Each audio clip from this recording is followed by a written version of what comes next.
My name is Summer Rayne Oaks, and I live in Brooklyn, and I am an author and entrepreneur.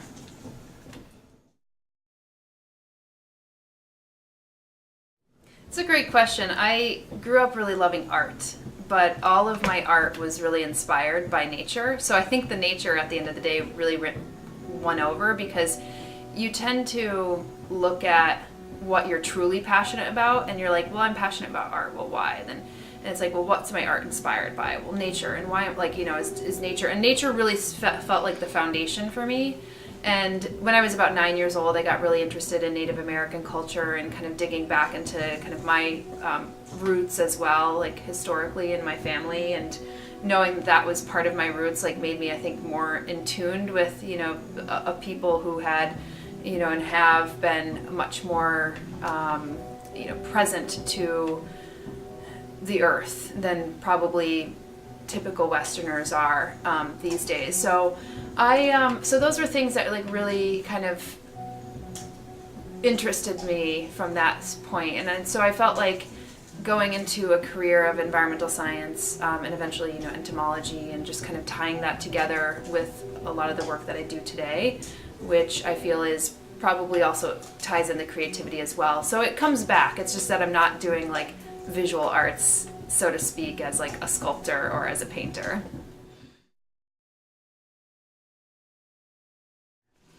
Modeling was a kind of challenge on my end. So I was in university, and one of the things that I probably didn't recognize kind of growing up in northeastern Pennsylvania where I'm from is that, I went to a school and I was really the first person to ever go to an Ivy League school. So it was like a huge accomplishment in my area. It was a huge accomplishment for kind of being like the first generation within my family to go to college. So it's kind of a little bit more of that type of story. But what I didn't recognize when I went to university is that I really did have a firm base for ecological systems thinking before I went in because of my interest in high school. I was like rabid when it came to consuming every book that I could find about the environment. And I really grew up with my mother's National Geographic magazines. I mean, I think probably people grow up with a different kind of content these days, and probably not even in magazine form.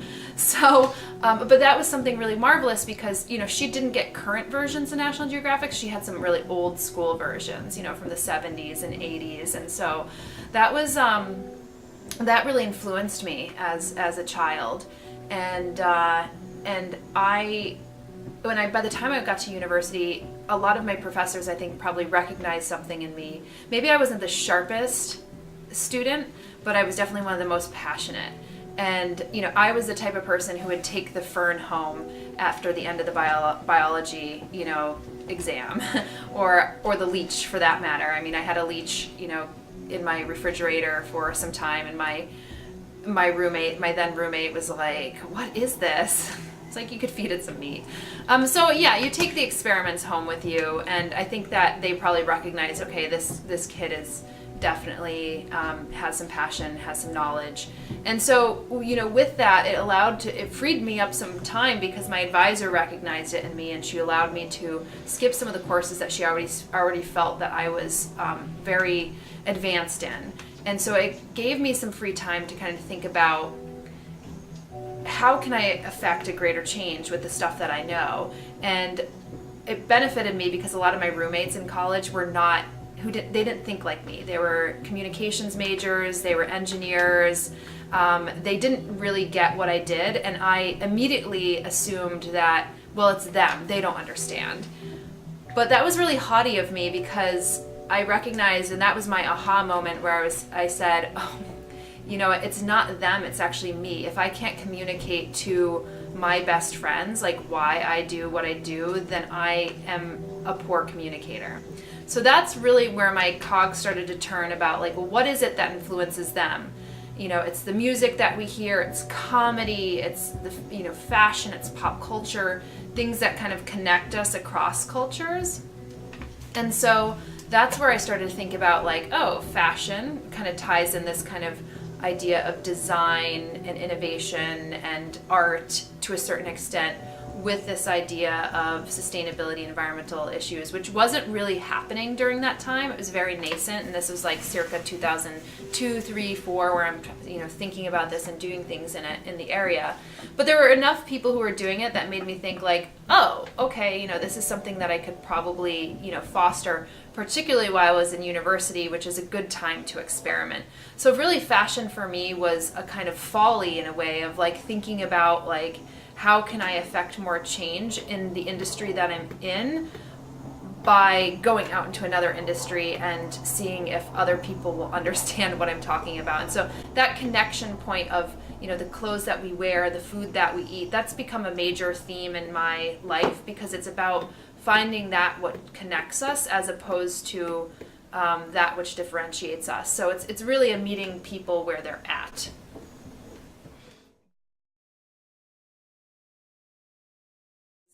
Source for Style is my first venture-backed company. It's now called Les Souks. It's a B2B marketplace that connects designers to sustainable suppliers around the globe.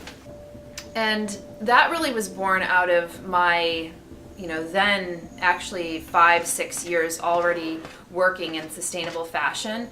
And I was working on my first book called Style Naturally, which is a sustainable guide to both fashion and beauty.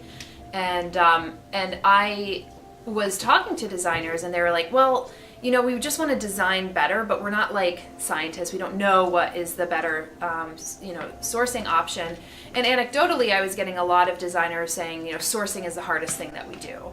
And then as I started to dig a little bit further and do some market research, I found that a designer's time was 85% of that time was spent sourcing and not designing, not merchandising, not marketing, not doing everything else that the designer, wants. And I'm talking independent designers. And it was a no-brainer to figure out like, oh, how do we, kind of scale this up? And by scaling it up, I mean that I was already working with some brands to help them source more sustainable materials, and then I would represent them as a spokesperson on the front end. And I did that primarily between like 2007 and 2012. And I was like, well, I can't do this more than like maybe 4 brands a year, because it's a lot to do that. And so I was thinking like, how do I actually scale that up?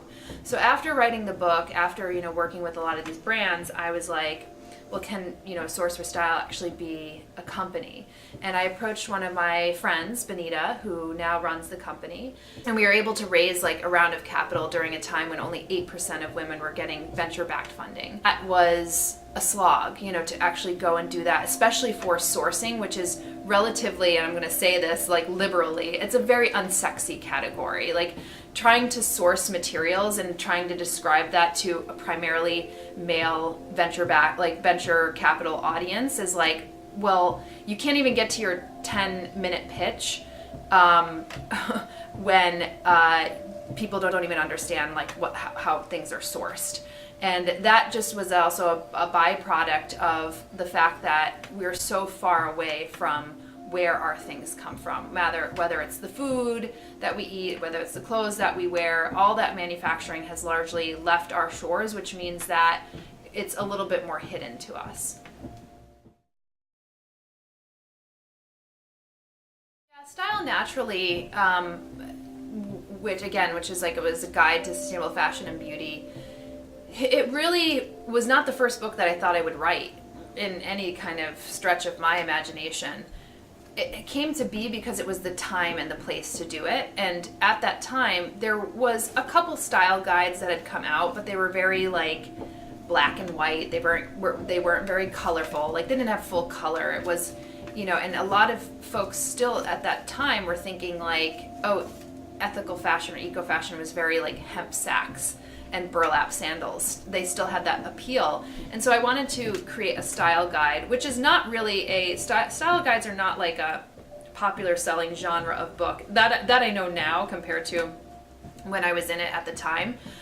So the book sold well for its category, but it wasn't like a huge seller across genres. It's not like there were a million people interested in this, but I kind of hit it at a time when not as many people were discussing it, and it really, to me, was the first book that really brought together, kind of full color personal stories of people's trials and tribulations as a sustainable fashion or sustainable beauty designer, and like bridge that gap between a very accessible kind of way to talk about sustainability, which is a bulky word to begin with, within the world of fashion and beauty.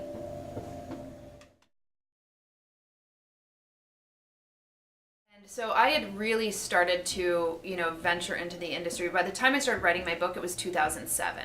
So if I had tried to write that book 3 years prior, it would have never made it, because there wasn't enough people who knew about the idea of sustainability in fashion. Like, they weren't bedfellows together. And so a lot of my discussions were really about communicating the issues. I mean, we've thankfully moved far past that now. I mean, people have set up committees. They're working on like reducing chemicals and certain materials that might be carcinogenic. There's so much that has happened, in between then and now. And, so my role, I felt, was just kind of like putting the two words together and putting a picture to it and describing something that was a little bit more than like, oh, what kind of shoes are you wearing? Are they red, green? Who are they by? There needed to be some other kind of like discussion, behind that, of like, well, where were they sourced and who made them and what's the material? And so that is that's the book that I think came out at the time. If I wrote a sustainable fashion book now, it would not be that book. It would be something that would be maybe a little bit meatier, because, and I do recognize that sometimes people are coming at this at a very different place in their lives. So like the book that I wrote in 2009 might be the perfect book for somebody now, depending on where they're entering into the process. But I think the book that I would write now would be something completely different.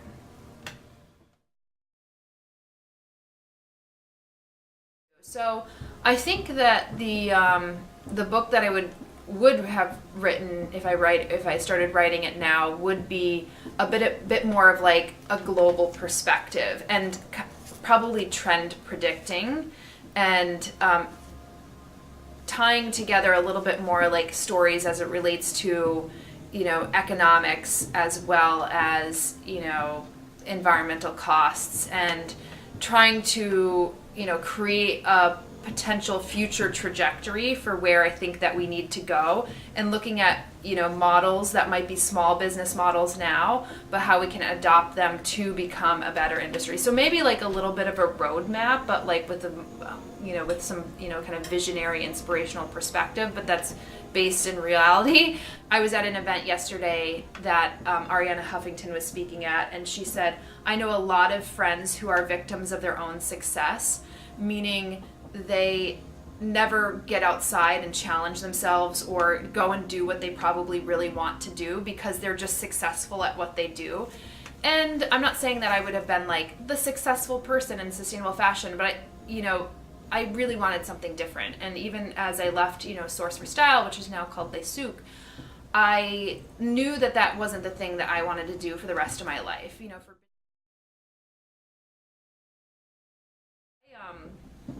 The film that you're talking about is called Extinction, and I was actually giving a speech at the time that was really powerful.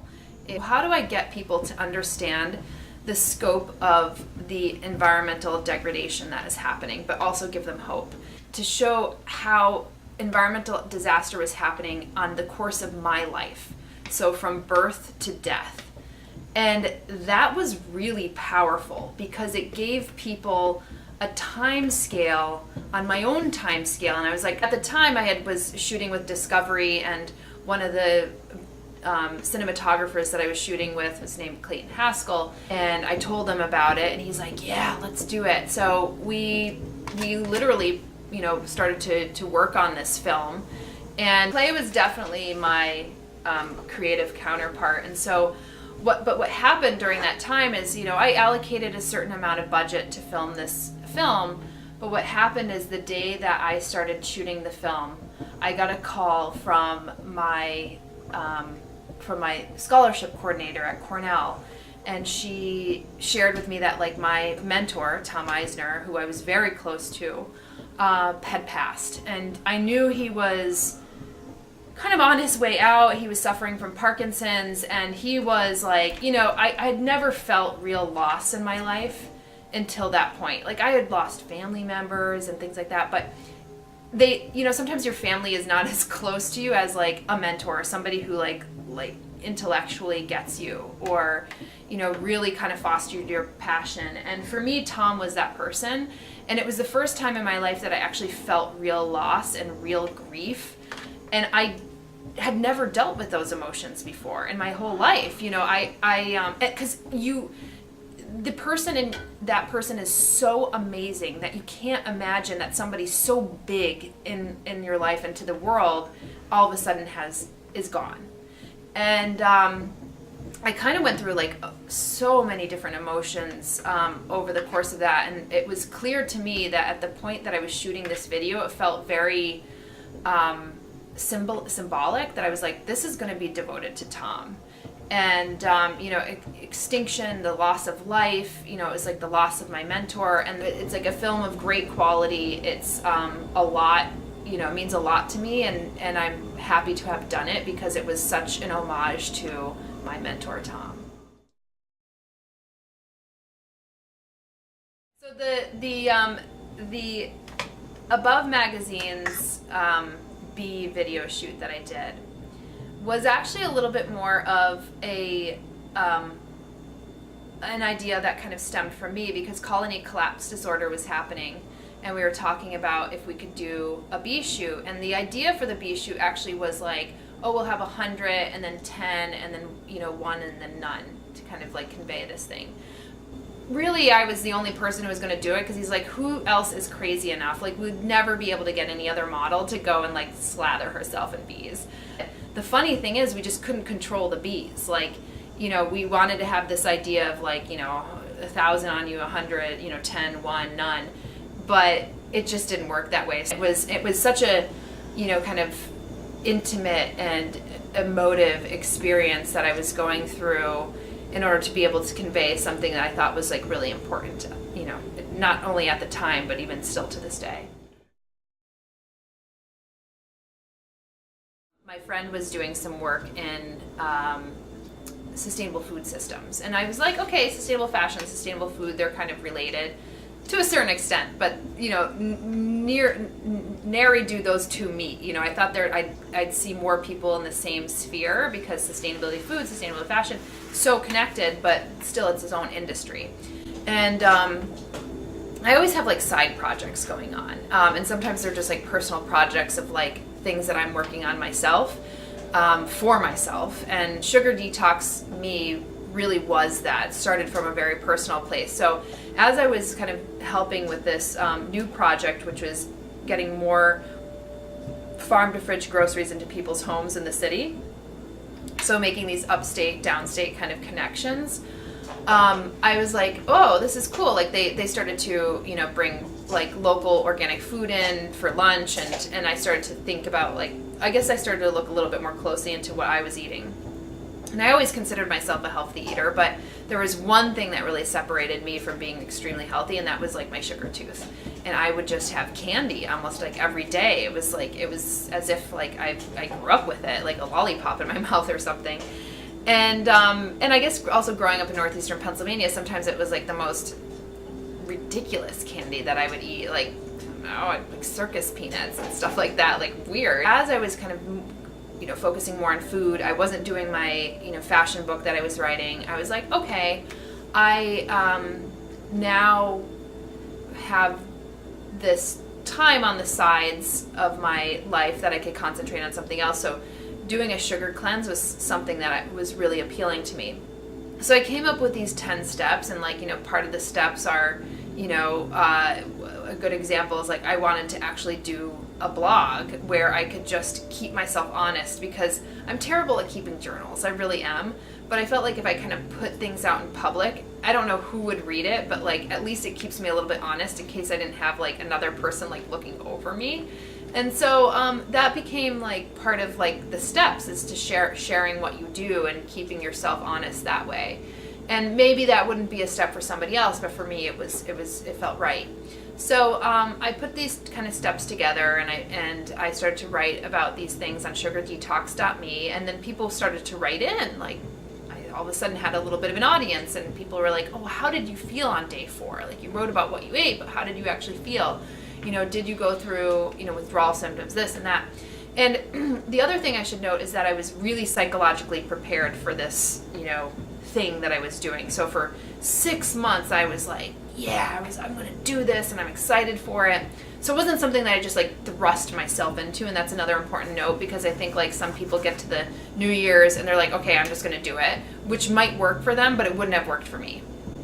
So, so the psychological preparedness was a big part of it, and something that I kind of tied a little bit more into the 10-day and 30-day detoxes that I do on my site now at sugardetox.me, which is basically more of what the site turned into, which was guided 10-day and 30-day cleanses. And I started to ask around to other people as to whether this was actually useful for them, whether I should have change things around, which I did based on people's feedback. For me, I'd like to get all the information all at once, but for other people, they're like, no, drip the content because I'm busy and this and that, and all of a sudden 2 weeks have passed and I realize I haven't read 50% of it. So really that was part of it, and then a book was inspired after that, because I feel as if one of the things that I have been relatively decent at is being able to communicate really hard subjects into something that people can easily understand. And so one of the publisher had approached me and said, hey, I was thinking about doing a sugar detox myself. I found an article online that you wrote, and it was one of the most lucid articles I've ever written. Have you ever thought of doing a book? And that's how Sugar Detox Me came to be. I think it's been an interesting journey, and I love that Anna did it, because she is a vegetarian, and she said, when you're doing these recipes, they're so simple. You almost don't even need a recipe for them, but that was the whole point. And part of what Anna brought to it, at least with the foreword, was a sense of humor, a sense of practicality, a sense of bite and wit, and also said hey, you can switch out any of these ingredients very easily. You have to take out all of the things that people say, but it's too expensive, but it's too this, but it's too that. And so the way that I designed Sugar Detox Me was something in the form I called meal maps, which are meal plans, shopping lists, and recipes all in one. So one of the things that I kind of learned working at the farm to fridge grocery delivery service is that some people would have this assumption that organic food from farms was too expensive. And I was like, well, no, tell me what you eat. And then let me put all of these in your basket, and I'll teach you how to make 8 to 10 recipes out of all of that stuff, and you're spending less than $3 a meal. So competitive to what you would spend if you went to McDonald's or Burger King, and you're eating better, and it's organic, and it's local, and you can't really beat that. And so that is really how I formed Sugar Detox Me, because when I read reviews of other books online, people are saying, wow, this would be great if I had $600 in my bank account just for food this week.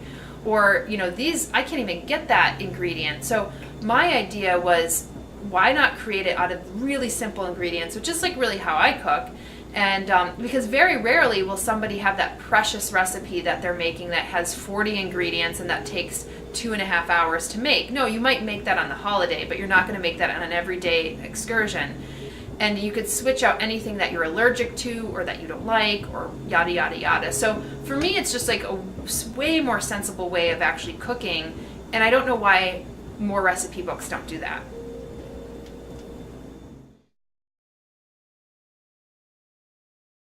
Yeah, and the one thing that I really loved about working with Payless is that the CEO at the time was really bought into the idea, and he and I really bonded, about these things. So for me, it's important to make sure that there's kind of buy-in with some of the C-level executives and to work with that way. Because if it's a brand not really known for that kind of stuff, like that's what I felt like I could really bring to the table with a lot of these people that I worked with, is that I had to feel like in their heart, like in a way that this was something that they kind of wanted to do for it to be worthwhile for me. When I was working more for creative direction and sourcing for companies like Payless or Portico, I really got actually very involved. So in the sense that we would be working on perhaps a product line for a year or a little bit longer before anything would even be launched.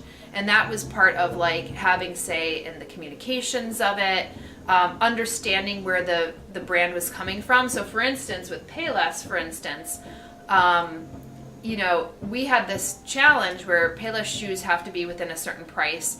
And I couldn't really design anything that was like out of the ordinary, because that would mean that we would need a new shoe mold, and shoe molds cost thousands of dollars, and we didn't have that kind of money when you're trying to create something that is within a certain price, because you don't want to price yourself out of the market, especially if it's a new concept for their user base, or the people who actually like buy Payless shoes. So we went with like the best selling models instead. So if you had a beautiful ballet flat that was black, we would do it in, you know, more environmentally preferable materials. And that was exciting because you could see then that there are restrictions with certain things. And so even though I couldn't like really get my creativity on, you had you were learning as you were kind of going of what, you know, this particular brand needed. And most designers never have free reign to go out and do whatever they damn well please. Like you have to have certain restrictions and you have to make it work with what you have.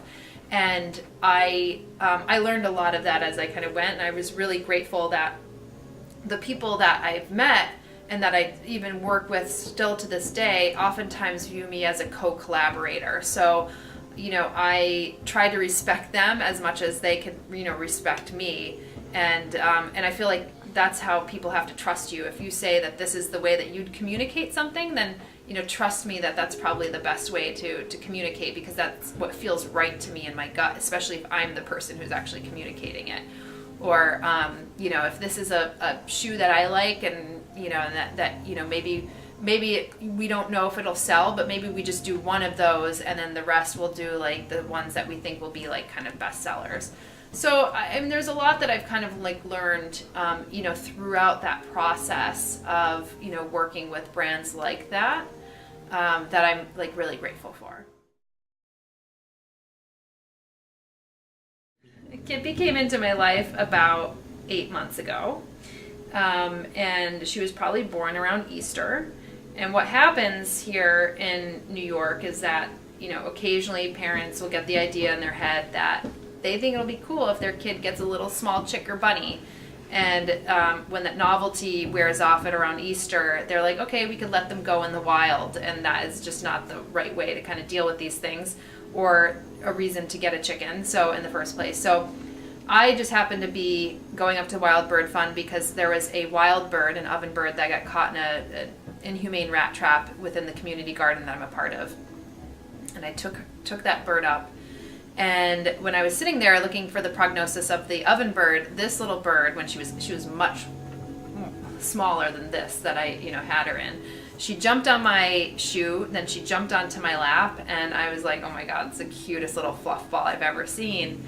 And the people at Wild Bird Fund are, you know, really, they have hearts of gold, and they take in anything and everything that comes off the streets, and they just don't have enough room. And so they're desperate for always looking for fosters, which I wish more people would foster. So they suggested, well, maybe you should foster her. And I didn't really think through the scenarios at that time. I was just like, yeah, that's a great idea. I was personally like on book tour, you know, with Sugar Detox Me, but they're like, yeah, after book tour, come by. So I was like, okay, yeah, maybe. And I brought her home, and after my book tour, and, you know, it's so wonderful to have like a little fluff bomb in your life. And, you know, the goal is to eventually get her a coop at like one of the community gardens and something along those lines. And I haven't, you know, community gardens move very slowly. So I haven't yet to be able to convince, you know, one of the gardens in order to be able to do that, but I've already kind of started to raise little funds for a potential chicken coop soon, because I do want to be close to her. One of the things is that she's imprinted on me, which makes it a little hard to kind of leave when I do. Even yesterday, I was like kind of snuck out the door to try to figure out like how can I get out of my chicken sight so that she like is not, focused on me leaving. But she's marvelous, and she lays eggs now. She's been laying eggs for, I don't know, like the past couple months. And so I get a fresh egg just basically a day, which is kind of crazy.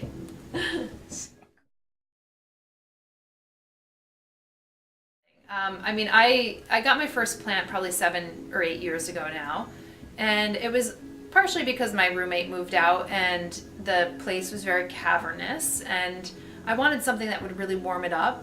And I didn't have many houseplants before, even though that was like kind of counter to how I always lived, but it was because I moved in with her and it was like her space, and so I felt like I can't really make this my own. I don't want to impose, my decorations in any way or form, shape or form onto her.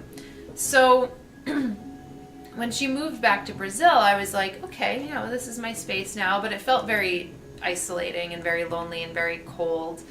And the first thing that I got was a fig tree, and I was like, all right, cool. This really has changed my space. It changed the energy in my space. And I don't even remember the second or third, but it just kind of changed and shifted. And I never like set out to have like a million plants in my house. It was more along the lines of like how they made me feel and the energy that it created, and also the, New York City could be frenetic. And so you want to be in a situation where you come home or you are home and you feel, really centered and connected and feeling creative and, quite frankly, like you never want to leave. But so that became like very much my home, and I'm grateful that I didn't plan for my house to go viral, which, it started to go viral last year for the sheer amount of plants that I have.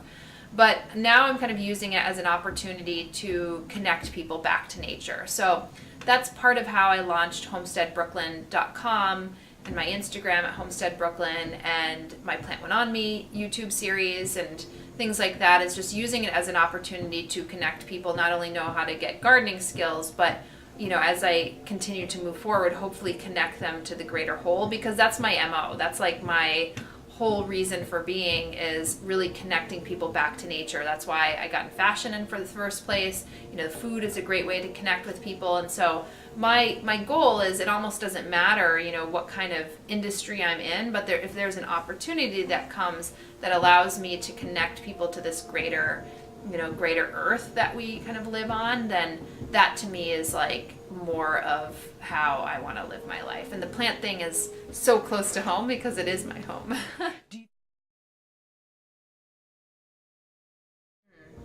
It's a really good question.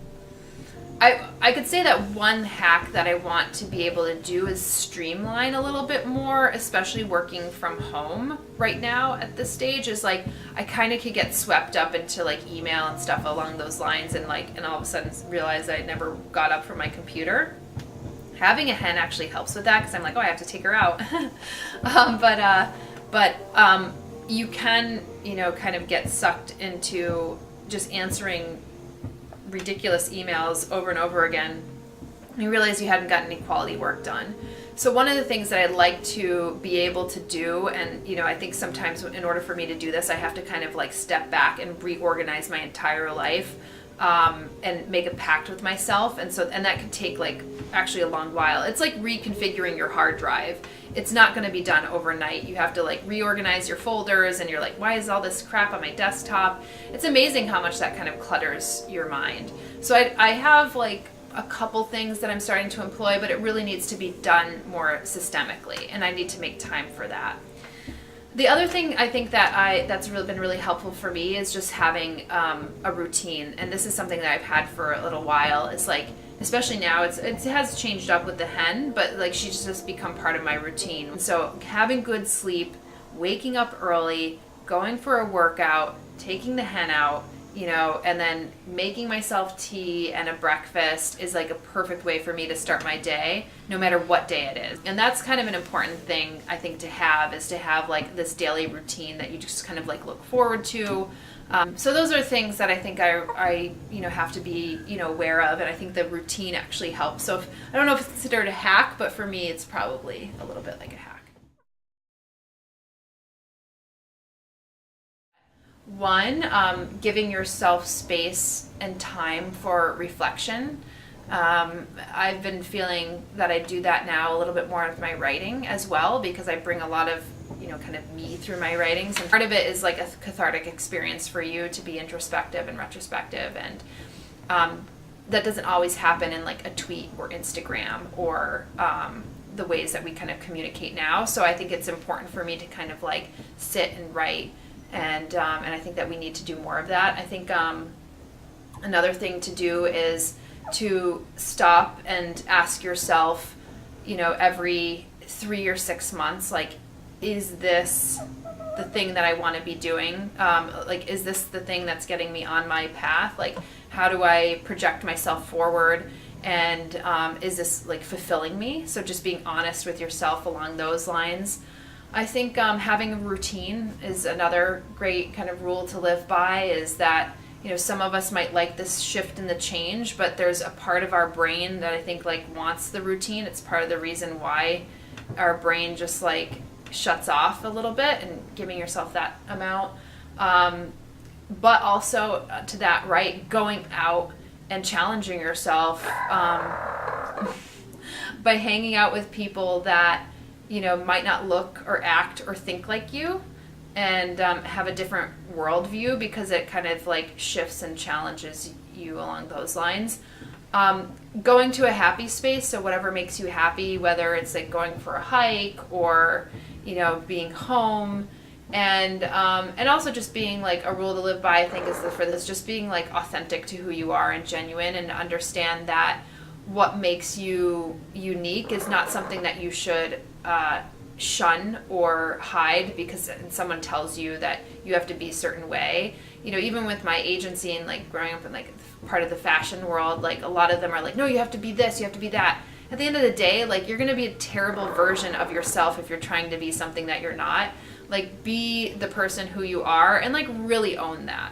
And don't be afraid to own that. I think people will try to strike fear in your heart, because that which differentiates you makes and puts you outside the cookie cutter mold, like they feel like won't make you, as rich or as this or as that. But the thing is, it's going to make you as rich as you can be on the inside. And if that's the stuff that actually makes you passionate and come to life and feel more of who you are, then that's what you should be doing.